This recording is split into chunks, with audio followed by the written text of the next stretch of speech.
Mark Sponsler from stormsurf.com, and welcome to the surf forecast for the Hawaiian Islands for the week starting Friday, October 21st. Brought to you by your surf authority, expert advice, and friendly staff, Hawaiian South Shore. Be sure and like and subscribe. Ring the bell. You get automatic notifications when the video is posted, typically on Friday afternoons. All right, let's get to work. We'll start by looking at current conditions on the South Shore using the Barber's Point buoy, number 238. Looking at all the energy in the water, from wind chop at 5 seconds the whole way up to super long period energy at 33 seconds, we see a little bit of energy in the 18 to 17 second period range right in here. Individual band heights about 1.4 feet, but if you synthesize all the area under the curve right here, that's where the swell is. You see here that pure swell is 2.3 feet at 17 seconds from 179 degrees. That's 3.9 feet Hawaiian. Theoretically, that'd be 8 feet on the face, but it's nowhere near that big. But there certainly is rideable surf in the head high to maybe slightly overhead range, and something worth going out and getting waves for. Here, swell sizes are actually calculated surf sizes over the past several days. We're down here at the end, so you can see swell peaked a little bit ago. What was that? Maybe yesterday, and is now starting to trail down today. So where did that swell come from? Well, we're looking at significant wave heights for the South Pacific Ocean. New Zealand there, Australia there, the Ross Ice Shelf. This is ice right here.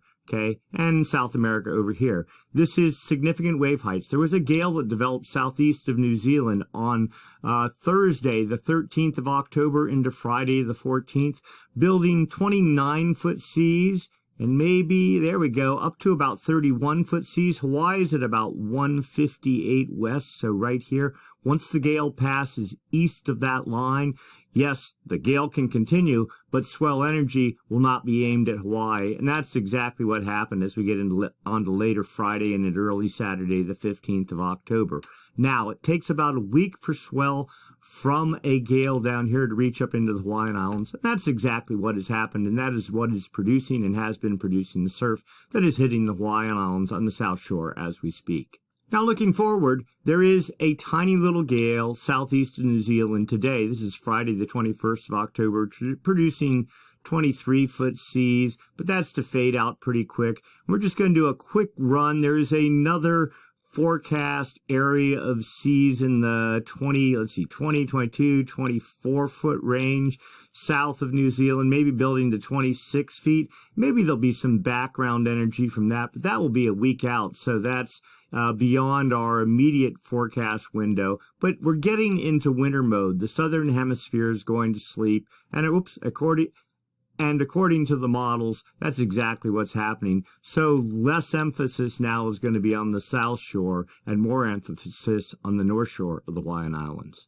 So let's go take a look up north. Waimea Bay, buoy 106 to be specific. Again, all the energy that's in the water. You can see a pretty good spike of wave energy, 2.4 feet, somewhere in the 11 to 12 second range. Again, wind chop here, long period energy there. So this is pretty modest energy. All that area is synthesized right here. Primary swell, 4.5 feet at 12.2 seconds. So surf about 5.5 feet. You'd maybe not quite double that, but maybe, 7, 8 feet on the face, something like that. And that's about what's happening. There's some bigger sets pushing maybe double overhead at top breaks. Wind's a little bit funky, but there definitely are waves on the North Shore. Where did that surf come from? All right, so now we're looking in the North Pacific. Hawaii's right here, the U.S. West Coast here, Canada, the Aleutian Islands, Kamchatka, the Kuril Islands, Japan.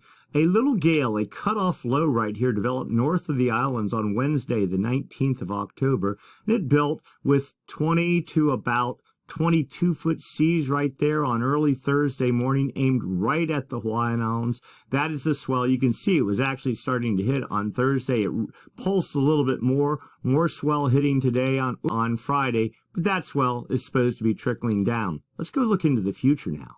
We're going to do a little bit deeper dive here. This is jet stream level winds, up about 30,000 feet. Not down at the ocean surface, but way up high. But that's what sort of pushes and helps feed and fuel storm development. So right now the jet is pushing off of, this would be Japan right here, running pretty far to the north. Good wind energy here, 140, 50 knot winds, but they're all over the the Aleutian Islands here. What we're looking for is a dip in the jet, sort of like that. That would help create a counterclockwise flow aloft and down at the ocean surface. That's the hallmark of low pressure. And low pressure, of course, if it's strong enough, generates winds.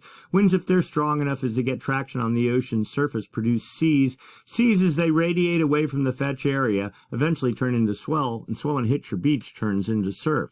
Now, what we do have is this weird little cut-off low here. It used to be part of a deep trough that was north of the Hawaiian Islands, but it's completely cut off from the main flow. But that's what has produced that low-pressure system that we were just looking at, and the 22 or so foot seas that are impacting the Hawaiian Islands now, producing surf. So that's what was doing it. You see that cut-off low quickly gets absorbed off into the jet, and the jet actually is supposed to split as we get into Sunday, the 23rd of October. That does nothing. This split flow like this, instead of acting like a trough like over there, now that's over land, doesn't do anything, it produces high pressure, and high pressure does nothing for doing anything in terms of generating deep, long period swell. Can produce junky wind swell. In this case, it'll likely enhance trades for the Hawaiian Islands, making for wind swell, but that's about it. That's supposed to continue as we get into Tuesday, and you see the jet just being driven well to the north by what looks like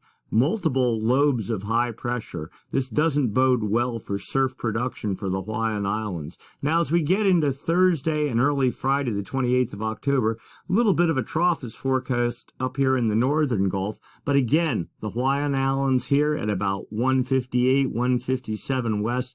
This is all off to the east of the Hawaiian Islands. Any fetch would be aimed at the U.S. West Coast. This ridging pattern over Hawaii or just west of Hawaii, again, that is a clear indicator of high pressure. And that goes on for the next week with yet a more split jet stream off the Kuril Islands as we get a week out into Saturday, the 29th of October.